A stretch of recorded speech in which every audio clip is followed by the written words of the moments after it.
and welcome to this training session on research concepts for advanced ESL students, ABE students, and ASE students. I'll be providing activities that can be easily differentiated for any and all of the three student populations. When beginning to teach research skills to our students, it's important to put it into context and let them know why they'll need these skills. Most adult learners will learn more effectively when they understand the impact the information will have on their lives. So why are research skills important?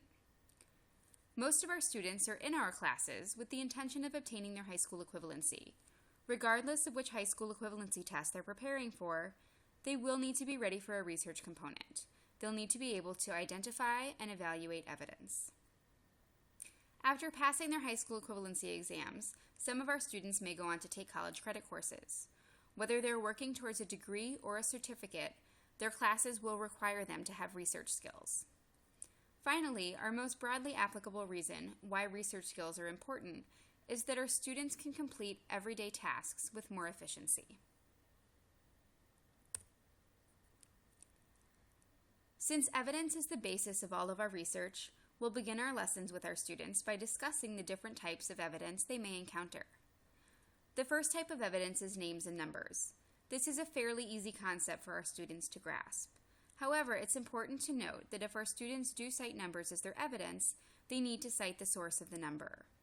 Without knowing where the information comes from, we may question the validity of the statement. For example, I could tell you that there's been a 25% increase of English language learners over the last decade in Illinois. That information may be true, but without the name and the source, we can't really validate it. If I tell you that according to a study by a PhD research and policy analyst for the Latino Policy Forum, Illinois has experienced a 25% increase in English language learners from 2004 to 2011, the information becomes much more believable. The next type of evidence we have is expert opinion. It's important to make sure that the students understand that an expert must be knowledgeable in their field. For example, while a professor of biology at Harvard is very well educated and extremely well qualified to give his or her opinion on a biology matter, they would not be considered an expert in a legal matter. To give expert opinion on a legal matter, one should have a law degree. It's also important to note that you do not need to be very well educated to give an expert opinion. For example, if the issue has something to do with crime, an expert could be a veteran police officer. He or she may not have advanced degrees, but their experience makes them an expert in their field.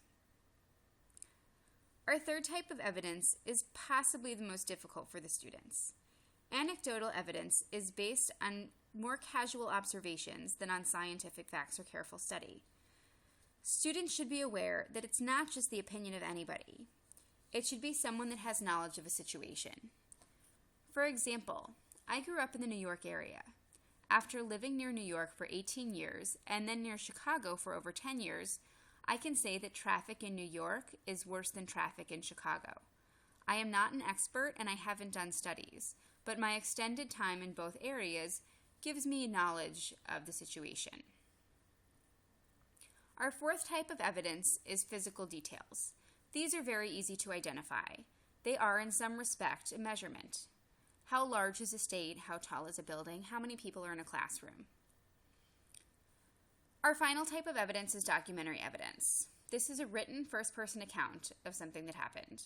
The easiest example in this case is something like the diary of Anne Frank. Anne Frank was not an expert in anything. However, her documentation of her experiences during the Nazi occupation of the Netherlands is considered one of the most important books of the 20th century and is looked at as fact.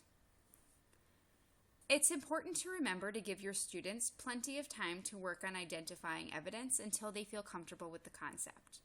This can be done in a number of different ways. One activity you can do with your students is to give them informational readings and ask them to find the evidence. If they've mastered this concept already, you can make the assignment more specific. You can have them label which kind of evidence they've identified. You can also give them informational passages and have them only identify one or two different types of evidence. Another excellent exercise to give them is to give them a reading that presents two sides of an argument. Then have them find evidence that only supports one side. This is a great activity because it teaches the students to separate their personal opinions and feelings from the evidence. As they'll learn, just because one side of an argument coincides with their personal opinions doesn't mean that side is better supported. Once the students have demonstrated that they can identify different types of evidence within a passage, they can move on to constructing their own arguments.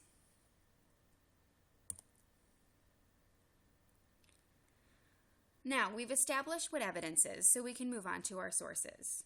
In order for our students to be able to tell whether or not a website is reliable, there are several items they should look for. First of all, does the website have a copyright date and is it current? Ideally, a reliable website will have a recent copyright date. The copyright date can typically be found somewhere at the bottom of the page. The next question to answer is, do we know who created the website and is the author credible? Many websites will have different contributing authors. The students can draw upon the knowledge they got of experts in their evidence lessons to determine whether or not an author is credible. Next is the website a .org, a .gov, or a .com. Typically, a .org or a .gov is going to be very reliable. They are set up by nonprofit organizations or government agencies whose purposes are to give the public information on a certain issue or topic. They will be fact-based and fairly unbiased. .com websites can go either way, and in those cases, it's even more important to confirm the credibility of the author and how current the information is. As long as the credibility can be validated, a .com address should be fine. Remember that blogs and websites like that are not valid. A website that is commonly mistaken as valid is wikipedia.com. It's not very reliable because it is a free content encyclopedia that's openly editable. That means that anyone with access can contribute. The next thing we look for in a website is its appearance. Does it look professional? Also, does the website have advertisements? If the website does have advertisements, it's important to note whether or not there's a link between the ads and the content of the website. If there is, it may suggest some bias. It's also possible that the advertisements are simply the financial support for the websites. As far as the professional look of a website, it's not always an indication of whether or not a website is reliable, but if a website looks extremely unprofessional, it probably isn't very reliable. Lastly, is there any biased information on the website? Biased websites may appeal more to emotions than facts, and they'll provide a limited view of a topic. They'll usually try to make the readers see their side of an issue rather than presenting both sides in an unbiased way. Now, to demonstrate the reliability of a website, we're going to take a look at howstuffworks.com.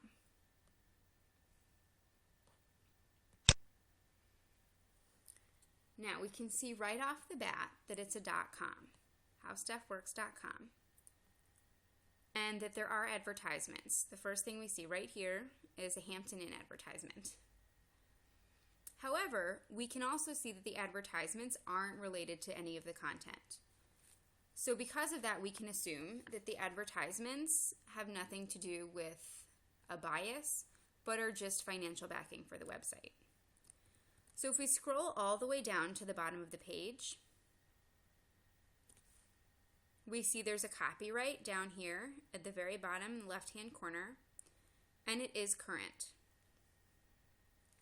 Now, we also see that despite the ads, the website does look very professional. It's easy to navigate with the different headings and sections, as well as the search bar and the quizzes. The only remaining questions we have to answer about the reliability of this website is there bias, and whether or not the authors that contribute are credible. So in order to find that information, in this case, we're going to scroll down to the very bottom of our website, and How Stuff Works actually has an About section right there above the copyright date.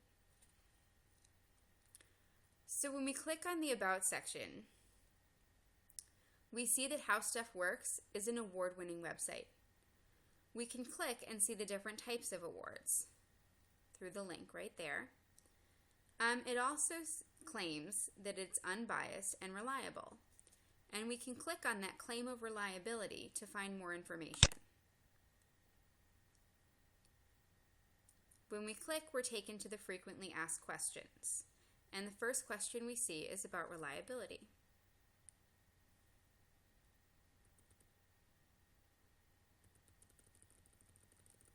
So when we look at our question about reliability, we see that there's an entire page on the practices that the website has in place in order to maintain an unbiased and reliable website. We also can see towards the bottom links to information about the contributing authors and their credentials. So based on our brief exploration of this website, we can conclude that it's definitely reliable. So when your students do use a .com website, it's just important to make sure they know how to navigate it and what things to look for. Now that we've done evidence and sources, we're going to look at some assignments that you can give your students to work on their research skills. With each assignment, we'll discuss expansion activities that you can use for differentiation or as a follow-up to the original assignment.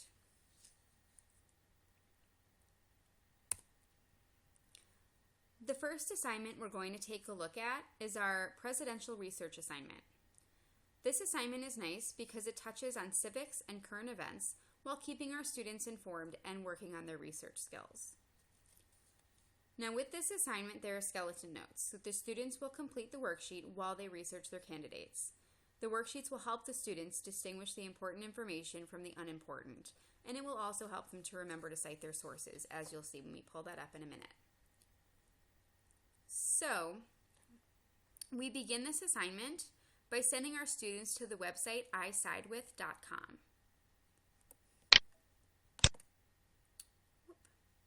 There we go.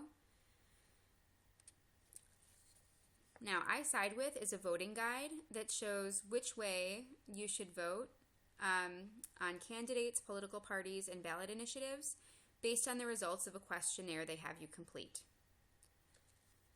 You'll begin by having the students access the website and click on Take the Quiz, which is the first thing you see as soon as you pull it up. The quiz asks them different questions about different issues, and they can answer for each issue with a yes or a no or an other stance, and then specify. They will also be asked how important the issue is to them, and they can either choose to answer, to weight the question, or not answer it. Also, the students will have the option of getting more clarification on each of the issues they're being asked about. The quiz results will list several different candidates, not just from the two major political parties, and it will have accompanying pictures with each one and a list of percentage of compatibility with the candidates listed. The students will also be told which issues they agree on and be able to compare their answers with the candidate with whom they are matched. Now, moving from the website over to the worksheet,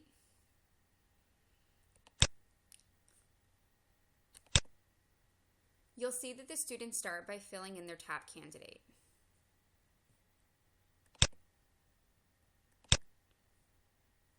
It says the presidential candidate I was matched with on the isidewith.com presidential quiz was blank from the blank party. The reason this is organized like this is so the students can become more familiar with the topic sentence. Also, it allows this assignment to very easily be turned into a writing assignment. The students will then go in and fill in the information laid out on the sheet.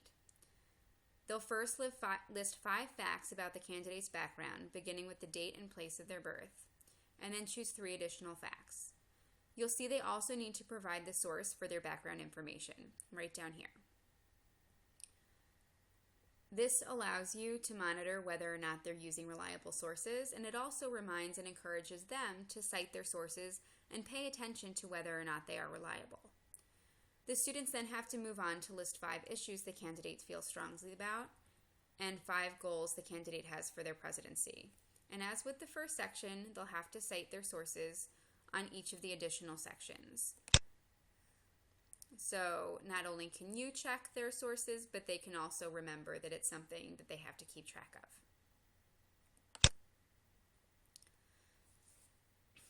Now, Once that's done, for expansion activities, the students can turn their findings into a PowerPoint presentation. They can do this either in groups or individually. Once they've completed the presentations, they can either submit them or you can extend the assignment even further by having them present to the rest of the class. Another activity the students can do is to turn the notes into paragraphs. As I stated earlier, you can have the students use a topic sentence at the beginning of the worksheet as their first sentence. They can then use each section of the worksheet as a different paragraph, using the facts listed as the sentences within the paragraph. And then finally, you can group the students and have them compare and contrast their candidates and present their findings. They can do this orally or in a PowerPoint or with a graphic organizer such as a Venn diagram. Our next research project is a debate project. The students will do research on a designated topic and then have an oral debate. This is a great assignment because it familiarizes students with stating a claim and supporting it with evidence without requiring the students to write. Since so many of our students, whether they're ESL, ABE, or ASE, tend to lack confidence in their writing skills, this allows them to focus on the claim and support, skills they'll need for their high school equivalency exam, without the distraction of that writing component that they may not be ready for. Now, first you're going to use procon.org to choose a topic before distributing the assignment to class. Procon.org is a nonprofit public charity with an educational mission of providing unbiased information and civic education for the public. They provide research on more than 50 controversial issues. So we're going to pull up procon.org. There we go again. All right. Once we pull up procon.org, you'll see a number of different topics organized into categories such as health and medicine, education, politics, etc. So for the purposes of this session, we're going to go to politics into concealed handguns because that's what we have in the accompanying assignment. So once we pull up the issue, we see it starts with an introduction right up here. It then gives 5 facts about the issue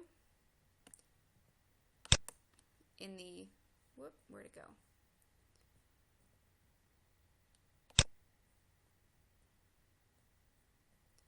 Sorry, we're going to have to re-access that in politics, concealed handguns. So we start with our brief intro, and then as I said, it goes to this Did You Know section, which just provides like 5 main facts about the issue. Then if we continue to scroll down, sorry, Procon is not a big fan right now. 1 minute. Keeps asking me if I would like to sign up for email updates. So if this is a website that you choose to use frequently, you can now have the knowledge that it will prompt you to sign up for email updates if you choose. Anyway, it gives us a side-by-side comparison of the pro and cons of the argument. After that, it gives more information on the issue, about different aspects of the issue. And then there are some videos of newscasts and interviews, Senate speeches related to the issues. Some of the videos are pro, some are con, and some are not on either side. All of the issues in procon.org have this same format. They all have the overview, the side-by-side, the in-depth information, and the videos. And the nice thing about procon.org is that your students will not need to use any additional resources to get information on the issues. Everything they need will be right on procon.org. So, to begin the assignment, you'll provide the students with an overview of the topic. Then you're going to group them and assign sides.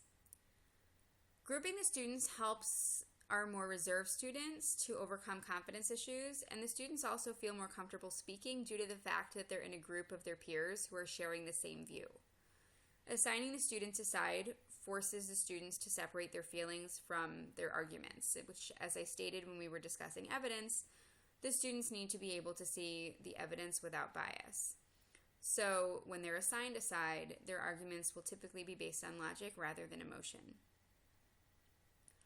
Once the student knows the issue and the assigned group and side, show or tell them what a debate should look like. One way to do this is by going to YouTube and looking for middle school debates. These debates, as opposed to a high school debate, tend to be more similar to the issues that your students will be discussing.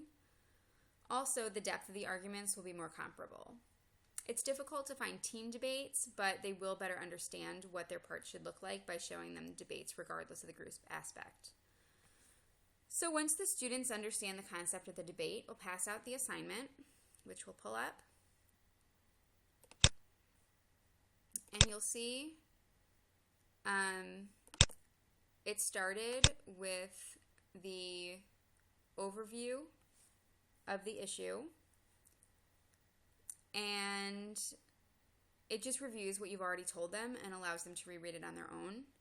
It also gives the instructions that you've already familiarized them with, and it ends by telling the students to focus on three main questions. What is it? What is the issue? Why is my side right? And why is the other side wrong? While these last two questions might sound redundant, they allow the students to prepare more thorough arguments and incorporate some counter-arguments. So for expansion activities, and those skeleton notes are just the three questions that were listed. For expansion activities, you can require the students to incorporate a certain number of counter-arguments or rebuttals. You can also have the students turn their research into persuasive essays, and those essays would probably greatly resemble the writing assignments a student might see on a high school equivalency test. Our final assignment is a career research project. For this assignment, the students are going to use the Bureau of Labor Statistics website to research and compare and contrast two careers. The students should begin by accessing the Bureau of Labor Statistics website. So we're going to pull that up. Oh, there it is. When you get to the website, you'll see there are several different occupation groups right down the left side of the website, right over here. Occupations, let's see, they're going to choose a group that appeals to them and then pick an occupation within that group to research. So as you'll see, we can click on architecture and engineering, and it gives us all of these different occupations that are in that group. And there's quite a long list, but next to each one of them, it gives a little job summary, entry-level education, and median pay for the last year. Now, we are going to give them a chart to complete for this assignment. It's fairly simple,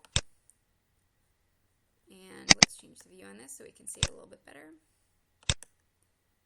All right. So all of the information required for the chart can be found on the website. There are no additional sources needed, much like our debate project. They're just going to compare and contrast each of the two careers that they've chosen. And those two careers can either be in the same group or different groups. It doesn't really matter. But they will have to play around with the Bureau of Labor Statistics website a little bit in order to complete the chart, but all the information they'll need will be there. So once they complete the chart, and the chart again just asks for full-time, part-time, work environment, what equipment is used, median salary, education, advancement, things like that. So once they complete the chart, they can do some expansion activities. The students can turn this into a written assignment. They can write a compare and contrast essay and discuss which career would be best suited for them and why. Another activity would be for the students to choose one of the two careers and maybe use local resources such as unemployment offices, local newspapers, and websites to find relevant job prospects in the area. And the students can also research local companies that hire in the fields they've researched. Finally, the students can also expand this activity even further by writing resumes and cover letters.